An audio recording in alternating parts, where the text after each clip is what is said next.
然必胜天地，何敢推却？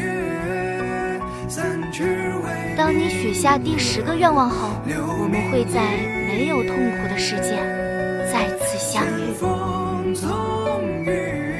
如果有一天我消失了，10年，我一定会回来找你。永远记住这句话，顾山，我一定会回来的，等我。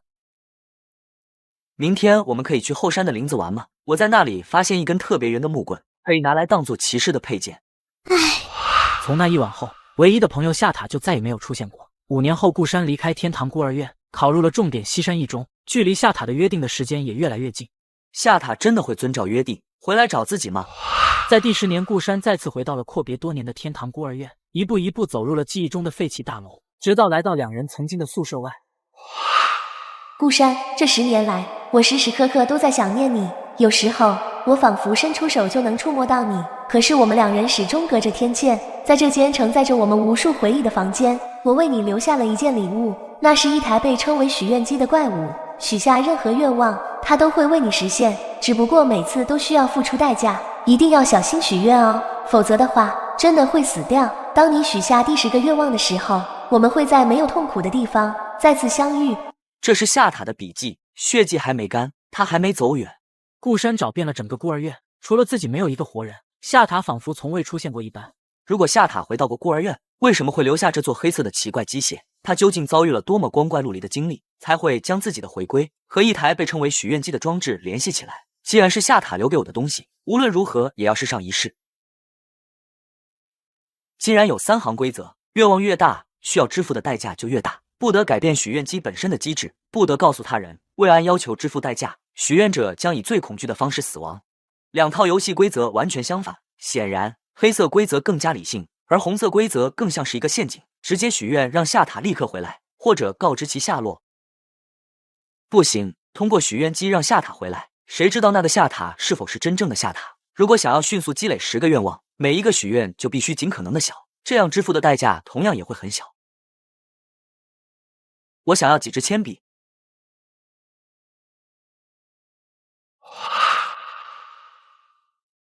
不对劲，这是纯金的。一支支纯金铅笔不断滚出，直到堆成了一座小山丘，丝毫没有停止的趋势。1周之后，顾山住上了3层小别墅，可无论顾山去哪，许愿机总会出现在不远处。许愿机翻倍实现了自己的愿望，接下来需要支付的代价恐怕会比预想中的要大。车到山头必有路，起码在支付代价之前，可以过几天好日子。送信，夏塔说过代价可能致死，这里面一定有陷阱。信和自己目前没有问题，出问题的一定是宅子的主人陈红。自己是给活人送信，还是给一个鬼送信？陈红听上去是一个偏女性化的名字。鬼园路1444号4层豪宅的购买者是一位女性，购房时间是在7年前，不过在网上所有信息都是空白，连一张照片都没有，所有线索都断了。看来不亲自去一次鬼园路送信，是不清楚这位陈红究竟是出于什么原因，至今仍然住在已经荒废的鬼园路上。小伙子，前面我不去了，那地方闹鬼。师傅，你就停在这附近，我10分钟之后回来，付你3倍车费。1444号2楼还亮着灯，格外显眼。顾山完全卡着视线，盲区悄无声息走入了黑暗中。送信的是陈红吗？我的，请你在门口稍等一会，我过来取信。信夹在门缝下了，麻烦您自己弯腰取一下。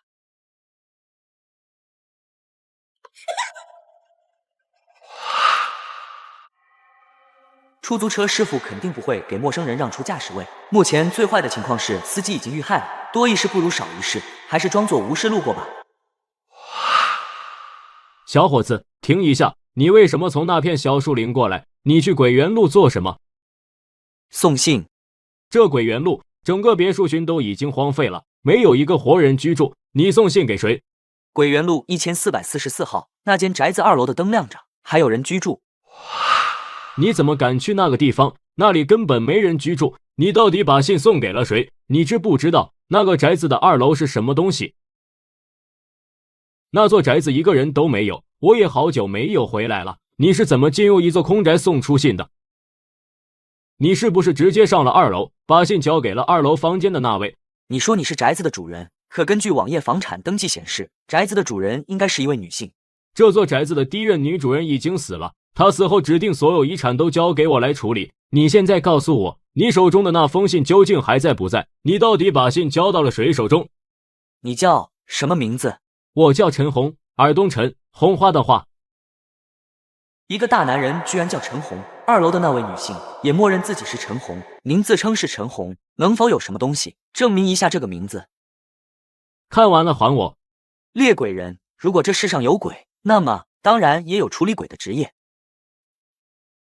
被耍了，纸条上从来没有说过宅子的主人是男是女，没想到真正的陈红是个大叔，并且根本不在宅子中。看到顾山脸上的表情，陈红大约知道了信落入了2楼女人的手中。上车，快离开这里！如果那封信对你很重要，不回鬼原路，取回送错的信了。你相不相信这个世上有鬼存在？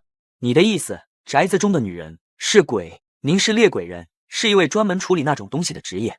他是我镇压在那里的一位厉鬼，危险程度不是你可以想象的。正常情况下，普通人也根本看不到他的存在，但是我确实算漏了。他最近已经苏醒了，送信的时间又被故意提早了，这绝不是一个巧合。这封信原本是给我的，是为猎鬼人设计的，落入厉鬼手中，也可以反过来用来对付猎鬼人。现在一切都晚了。现在他已经拿到了信，随时都可以下楼。一旦让那位离开1444号，没有人能够阻止他，我过去都得死在那里。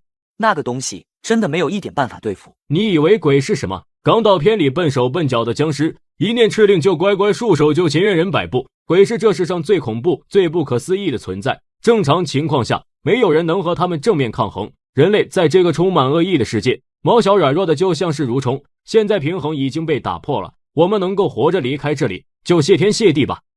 很好。好什么？鬼的封印被破坏了，那封信也落入了他手中，一切都毁了。到底有什么好的？你说的这一切的前提都是建立在我在2楼给女鬼的那封信是真的信。你没有给信。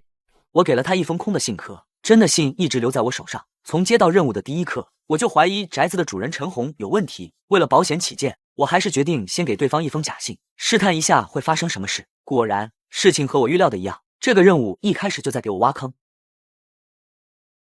谢谢你，帮了大忙了。不过你小鬼真是够能藏的。总之，这封信对于我来说非常重要。从头到尾，陈红既没拆开信，也没有追问过顾山让他送信的人是谁。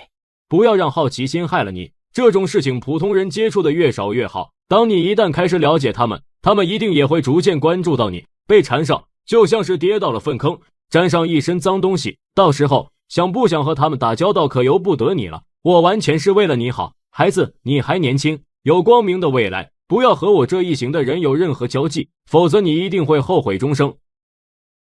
这司机死活要在这里等你，我只能把他打晕，准备临时借用一下车子。现在他的镇压既然没有松动，那我就走回去好了。这点钱算是给司机当做医疗费了。这些鬼数量很多吗？普通人一辈子遇到的概率大约是多少？鬼的数量很少，常人一辈子想要碰上一件，比遇到交通事故还要罕见。只是最近几年不好说，各种灵异事件数量还在不断攀升。如果一直按照这个趋势发展下去，迟早有一天连政府都封锁不住消息，整个社会势必要做好和灵异共存的准备。和灵异共存，无论过了多久，整个社会都接受不了这样的事件。小鬼，在我们说话的这一刻，就有人因为车祸死亡。人类社会崩溃了没有？鬼杀人的效率，想要追上交通事故，还需要很长一段时间。终有一天，也会像是接受前者一样，慢慢接受后者。我尊重你的意见，或许很快我们就会知道谁对谁错。请问，您这样的专业人士，是需要经过怎么样的考核和选拔，才能成为一名及格的猎鬼人？虽然这么说十分冒昧，您能否考虑收我为徒，教授我如何对付那些鬼？我愿意付出任何代价。我不想害你，拒绝你是真的为了你好。我同行的平均寿命是27岁，他们中大部分人都活不过30岁，要么死了，要么疯了。我恨14岁那年将我领入里世界的师傅，我不希望你也变得和我一样。少年，回去忘记今天的世界，就当是做了一个噩梦，好好犒劳自己一下。陈红强迫自己转身向着小树林走去，此刻顾山已经回到了自己的迷你小别墅。送信总体难度不算是太高，纸条跟自己玩了一个小小的文字游戏。看来在许愿机的价值观中，几千万元的黄金不算是什么宏大愿望。喂，是顾山同学吗？听到请说话，可以吗？有事情吗，班长？你落在学校的作业，我放学后顺路送到你家，有困难也可以和我说，别再不来上学了。这个凌云舟平时在学校是这样的人吗？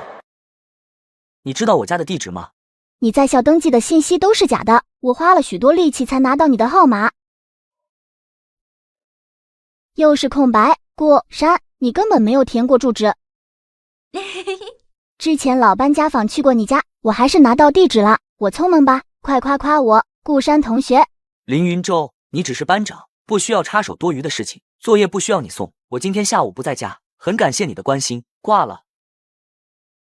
经过凌云舟这么一打岔，顾山暂时放弃了许愿的想法，不知道为何他的太阳穴跳得厉害。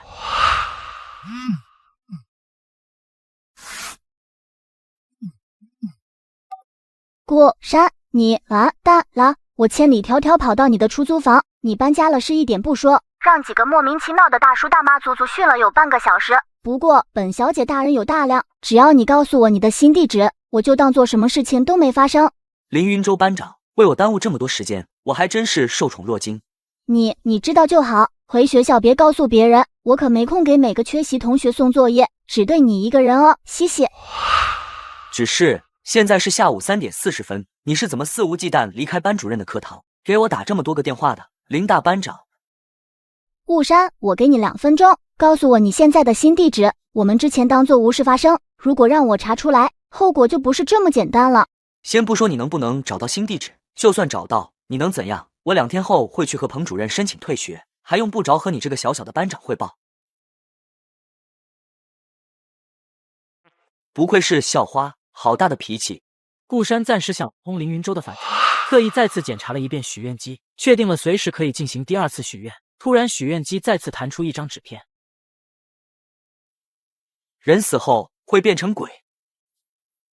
看来和鬼有关的真理碎片不止这一条，这句话应该是人死后有概率变成鬼，能否反过来推出，鬼一定是人变成的，每一个鬼都一度当过人类。顾山随手打开笔记本，搜索了西山一中这几个字。为什么凌云舟突然对自己这么感兴趣，一定要送上落下的作业？是不是今天西山一中举行周年庆之类的？3点半之前就提前放学了。西山一中3班32人全部死亡，自己是3班唯一的幸存者。人死后会变成鬼，那凌云舟已经变成了鬼。顾山，快开门呀！是我凌云舟，我来给你送作业啦。顾山，你再把我晾在外面，别怪我自己开门进来了，到时候我会做出什么事情，我自己都不清楚。您好，请问您有什么事情？有个很危险的疯女人在我家门口敲门，你们派个人过来，远处拍张照片发到业主群里，让邻居们小心一点。注意，只需要拍照，别做多余的事。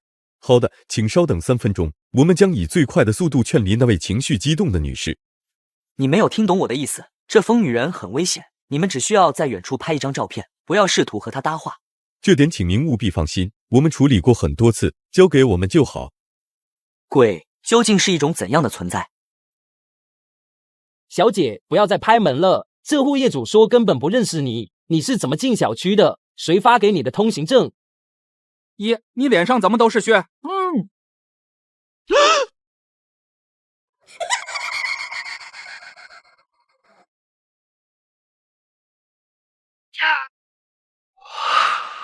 顾山，你真是一个胆小鬼。唉，我再给你最后一次机会，现在主动开门让我进来，我把作业给你后立刻离开，除此之外什么都不做，我保证。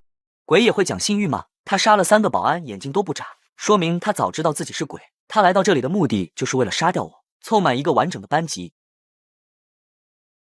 女生的执着真是可怕，凑齐完整一个班级的人，整整齐齐上路，有那么重要吗？不可能，8位数的密码，1亿多种组合，他究竟是怎么做到的？幸好自己还能从后花园撤离，将进入别墅的凌云舟锁死在空房中。不对，他要是能悄悄摸进来，为什么要骗我开门？如果这起灵异事件也有生路，千方百计让自己开门，这说明没人为他开门的情况下，林云洲没法进入房子。果然，我就知道你在别墅里。顾山，我好恨你！我们全班32个学生全部出车祸死了，为什么就你运气好，天生能逃过这场车祸？一个班级就是要团团圆圆，整整齐齐，33个学生，一个人都不能少。我们下辈子还要做同学。那辆车上到底发生了什么？司机为什么突然发狂？32个人就你变成了鬼，是不是你做了其他人没做的事？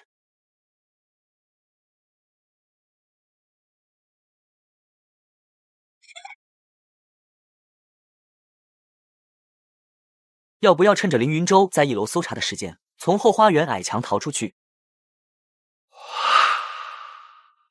才怪！很明显又是他的陷阱，他一直制造幻觉骗我出去，只要我坚持龟缩战术，他就拿自己没有任何办法。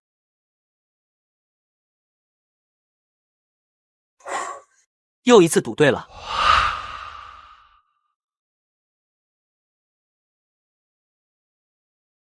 一人一鬼隔着玻璃门再次相望，鬼黔驴技穷了。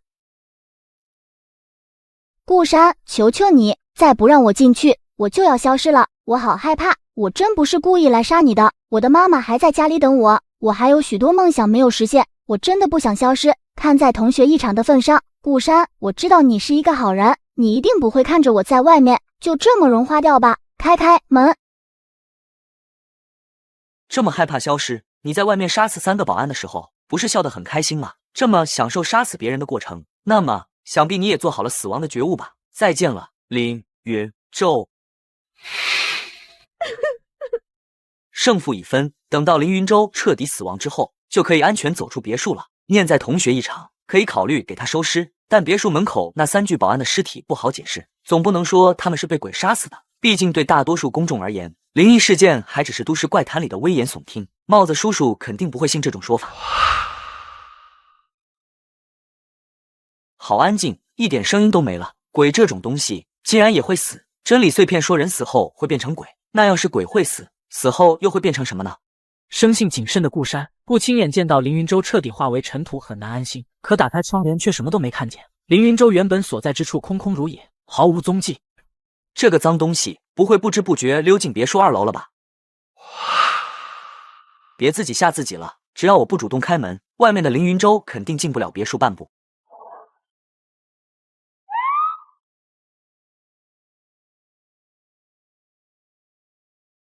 火势快失控了，赶紧想办法撞开大门，看看里面还有没有幸存者。幸好咱们连队顺便路过，火势这么大，物业居然还睁眼说没看到，这帮狗日的是睁眼瞎吗？老五，你在后面搭把手，用消防斧劈开门。1、2，糟了，这次不是幻觉，消防队怎么会无端出现在这儿？凌云洲能制造幻觉，难道是他让路过的消防员察觉到了异常？1、2，这幢别墅根本没有着火，你们被幻觉骗了，这里好得很，不需要救火，不要再劈门了，一切都是幻觉，快点清醒过来。1、2。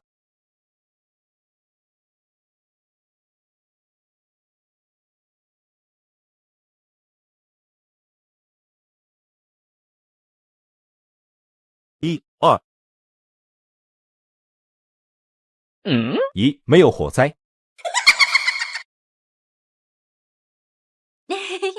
凌云洲终究还是进来，逃跑还是正面硬刚？不行，对人而言，鬼是不可战胜的，就连陈红那样的职业猎鬼人，第一反应都是逃命。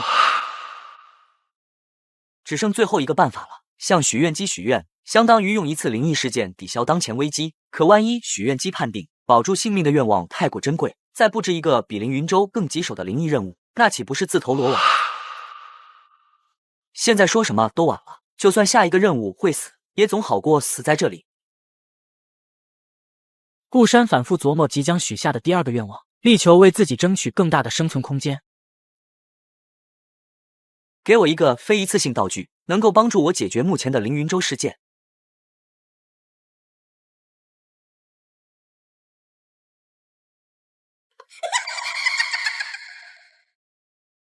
沙漏的保护状态大概能持续1分钟，就算自己已完全触发凌云舟的杀人规律，他也无法对自己造成任何影响。这道具的效果简直太无赖了。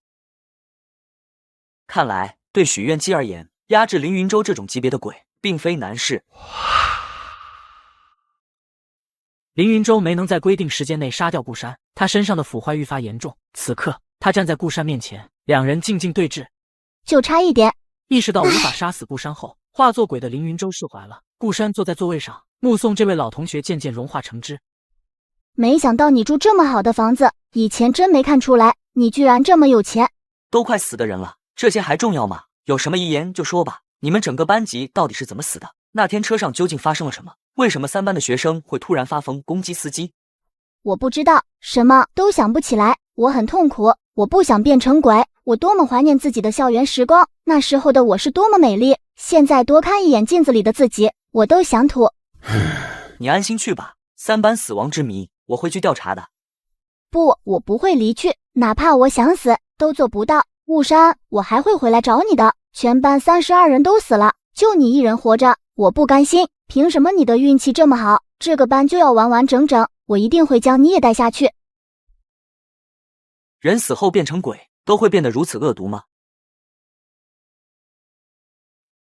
死了都这么嚣张。处理完凌云舟事件后几天，顾山暂时搬出了别墅。他本以为警察很快会因别墅外的几具尸体找上门，可过了好些天竟毫无动静，这大大出乎顾山的意料。这段时间，顾山动用了超能力买通了一个记者，对方利用职业之便不断向着顾山传送那起车祸的最新调查进度。这就是一起普通的交通事故，司机的失误导致了32个学生的死亡。可惜凌云舟变成鬼后失去了部分记忆，3班死亡之谜可能真的成了永远的谜团。目击者看到7、8个学生突然攻击司机，会不会是他们在车上突然死亡，紧接着在极短时间内变成了鬼？要是这些学生真成了鬼，那么许多原本说不通的事一下子就能解释通了。在10年前，我有一个朋友忽然消失了，周围没有人知道他的去向。不知道你们社里10年前有没有孩子失踪的新闻？10年前的新闻找到的可能性微乎其微。不过，如果你坚持要调查10年前的事儿，有一家以擅长寻人著称的著名侦探社，叫小丑侦探社。小丑侦探社吗？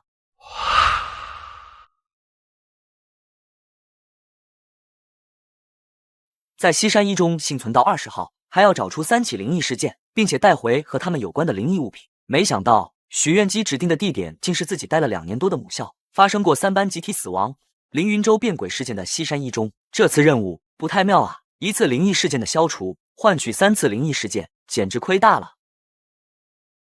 唯一值得庆幸的是，沙漏还能使用，保护时间大约可以持续50秒。任何厉鬼在这段时间内都无法对使用者造成任何伤害。唯一的缺点是用1次，重置时间2分钟。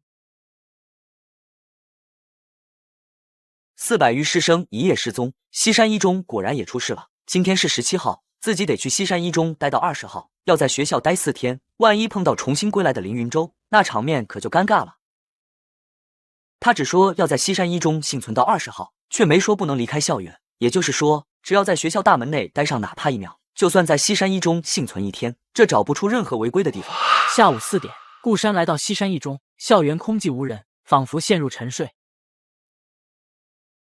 全校400多人，就没有一个漏网之鱼吗？无论怎么想，都实在是太过古怪了。顾山来到教学楼时，隐隐听到上课的预备铃，不知不觉间，整所学校再度恢复了活力。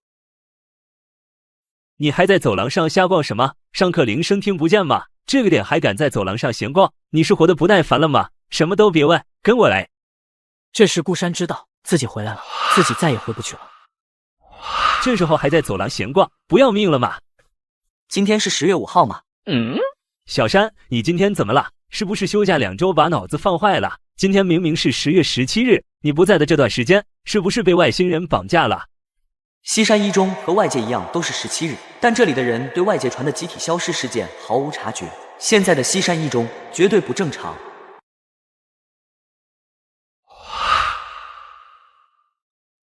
被教导主任抓到的后果再严重，也不至于恐怖到这种程度吧？这校规什么时候变得这么可怕了？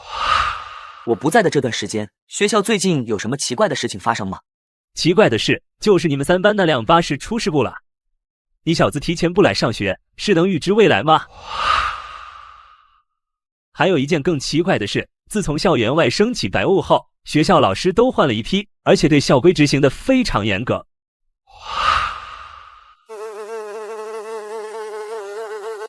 不愧是火箭班，纪律真好。糟了，我忘了你们班已经消耗了，你先去2班避避风头，总比被走廊上的教导主任抓到好，能拖一会儿是一会儿。希望下节课不是那个白胖子，他最是心狠手辣。张仁，你擅自带3班学生进来做什么？1人1座是教导主任定下的校规，这周多少人被带去办公室你清楚得很，违反校规的责任你担得起吗？想找死就陪他去3班等死。现在让他出去等于逼他去送死，如果违反校规我一个人承担，绝不牵连班级，这不就是你想要听到的吗？班长大人，现在满意了。哼，教导主任来了。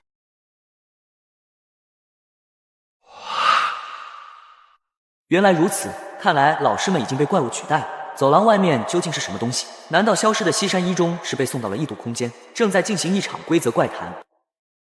唉，该死，是白胖子，他一来至少有5个学生被叫去办公室，是规则最多变的老师。现在发放昨天的测试卷，凡是90分以下的学生，下课后全部去办公室。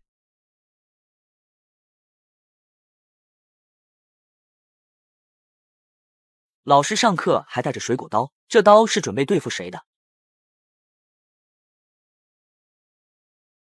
根据西山一中新学生守则，学生有义务认真学习。很遗憾，你们3位同学没有遵守校规，请去一趟办公室。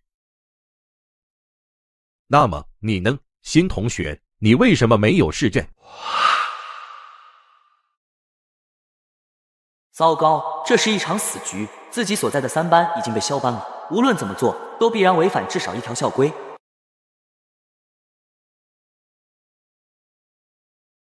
白老师，我拿错试卷了，这张是张仁的，没有试卷的人其实是我。你的意思是，他是张仁，而你才是这个班级多余的人？是的，白老师，我为我的行为感到抱歉。既然你这么说，就该知道违反校规的后果，立刻去办公室。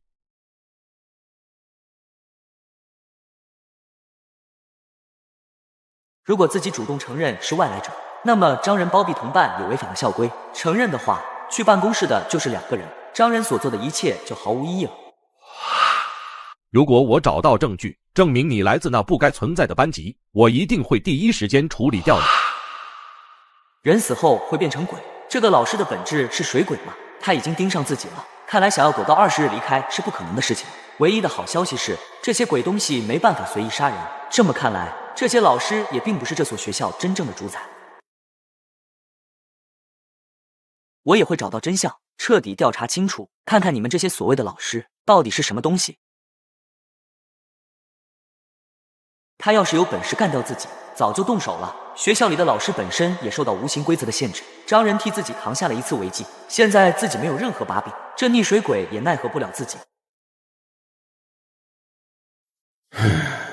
赌对了，学校的老师变成了老师，这算是一起灵异事件。那么剩下的2起呢？隔壁消失的3班变成鬼的凌云洲，算不算一起灵异事件？就算把凌云洲包括进来，西山一中还有一起灵异事件没找到，现在稍有不慎，就会踩中未知灵异的杀人规律，死得不明不白。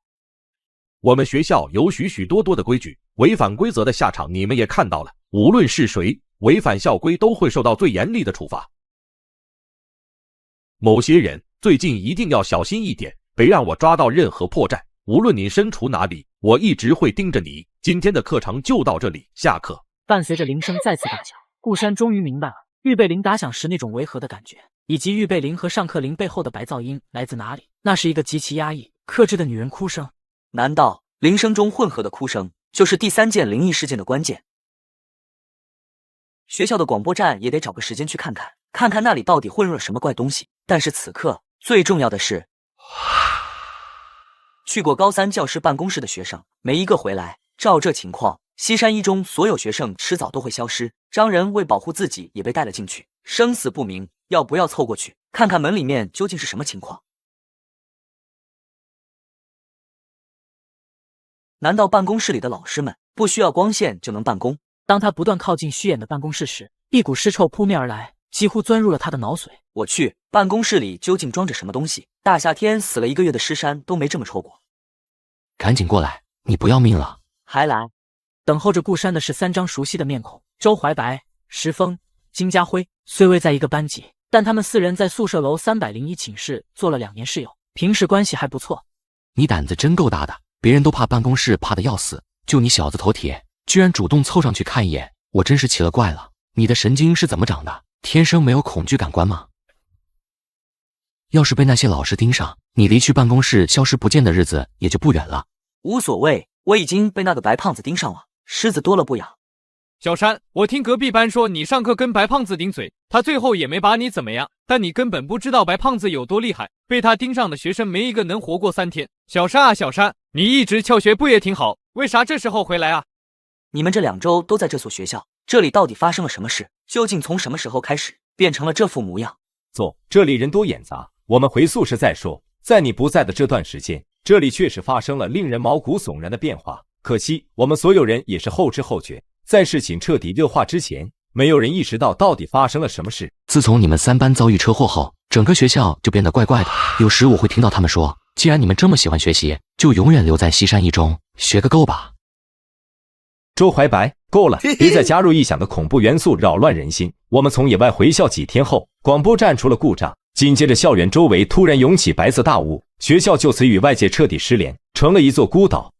在他们眼中，他们仍然待在所谓的西山一中，只不过从外界的视角来看，西山一中的活人全部凭空蒸发了。随着时间推移，白雾越发浓郁，校长组织几批老师和校工进入白雾寻找出路，但所有人都消失在了白雾中，最终只剩下我们3个年级300多名学生仍然被困在学校里。峰哥，你们被困在这里大约多久了？大约2周左右。怎么了？那么这2周全校这么多人靠什么活下来？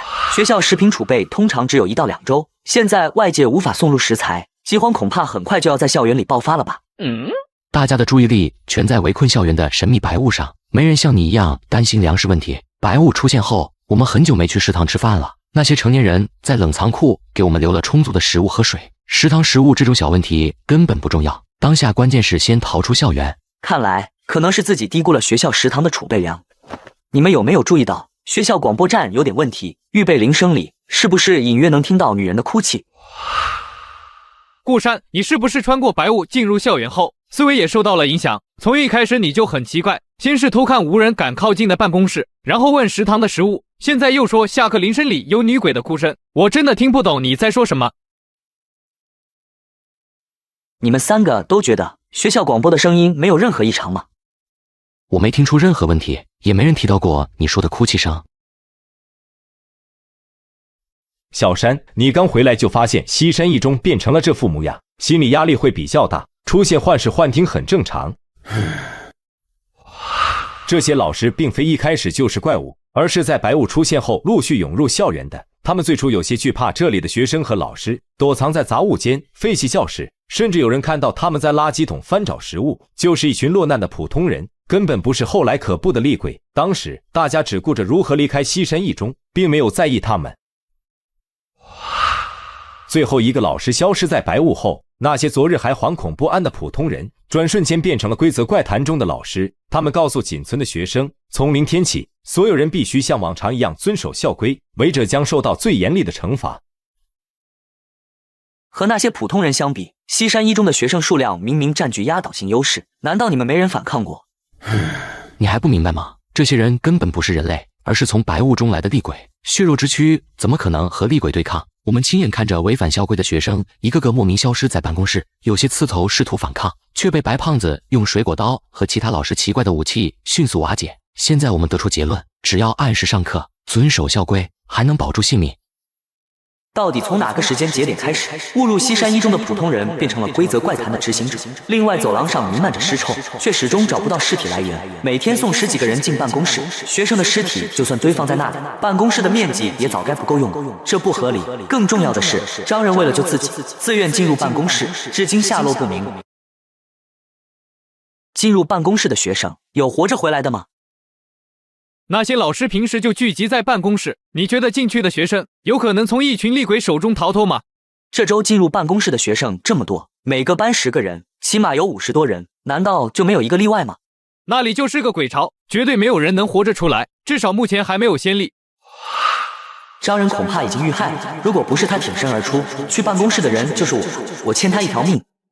西山一中校规繁多，真要严格执行起来，几乎没有学生能完全避开所有规则。恐怕这就是这些老师一开始的目的，他们从没打算让我们活着离开。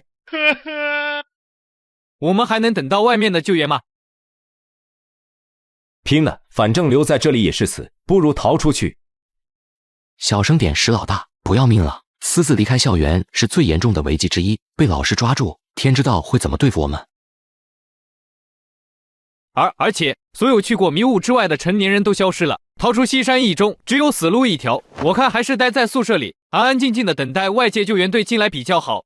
你可真是个大聪明，都什么时候了，还想着苟着发育？违不违纪都是死路一条，为什么不拼一条生路？谁告诉你，一旦进入包围校园的白雾就会彻底失踪，再也出不去？这么多校领导和老师都出去寻找出路，却没有一个人回来，难道你没有注意到吗？动动脑子，好好想想。如果进去的人都会消失，那么外界的老师又是怎么通过白雾传送到西山一中的？路是双向的，既然能进来，就一定能出去。只不过这条路从一开始就是死路，因为外面根本看不到白雾。我问你们3个，你们是想死在这鬼地方，还是拼一把逃命？咱们几个住了好几年，知根知底，路上遇到危险也能相互照应。走，算我一个，找到合适的地点和路线后，立刻出发。我觉得这事还是从长计议，不如先好好思考1周，不2周。如果2周后学校没有任何变化，我们再考虑这个方案。你现在立刻给我答复，如果你说不去，我们不会为难你，但别想着拖延，等到那时一切都晚了。拼了，死就死吧，老子不怕。小山，你意下如何？走不走？我不走，我留在学校。我建议你们也别进入白雾，那里很危险。如果老师们真回到了外界，那他们为什么还不报警？失踪就是失踪，那些白雾把他们送到了另一个鬼地方。虽然我也不知道是什么地方，但绝对不是好事。你可以现在想想，如果想法有变，随时欢迎加入进来。我还是坚持我的观点，白雾之外是更危险的世界。我也劝告你们，白雾之外一定是死路一条。放心，今天在宿舍的谈话，我不会泄露给任何人。这一点我绝对相信你，你是不会出卖兄弟的。就算小山告诉老师们对他有什么好处，难道他放着好好的活人不当，要加入厉鬼行列吗？那个，我们的逃跑计划能不能多加一个人？隔壁班的杨锦锦，我想带他一起走。小山不参加这次计划，4个人的团队正好还缺1个人，带上他吧。不过说好了，不要再加任何人进来了。放心吧，我们俩不可能做这种蠢事。别说话，立刻钻回被窝装死。校规第37条规定，每晚21点30分寝室熄灯后，必须立即就寝。夜静之后，除了睡觉，任何行为都不允许。石峰他们逃走后，必须趁着老师注意力全在逃跑学生身上时，去办公室调查一次。还有广播站发出的诡异哭声，似乎没几个学生察觉到，所有人都在有意无意的忽略。而且只要我一提到哭声，石峰他们居然会同时流鼻血，不知是巧合还是预兆。顾山在半梦半醒中度过了在西山一中的一夜。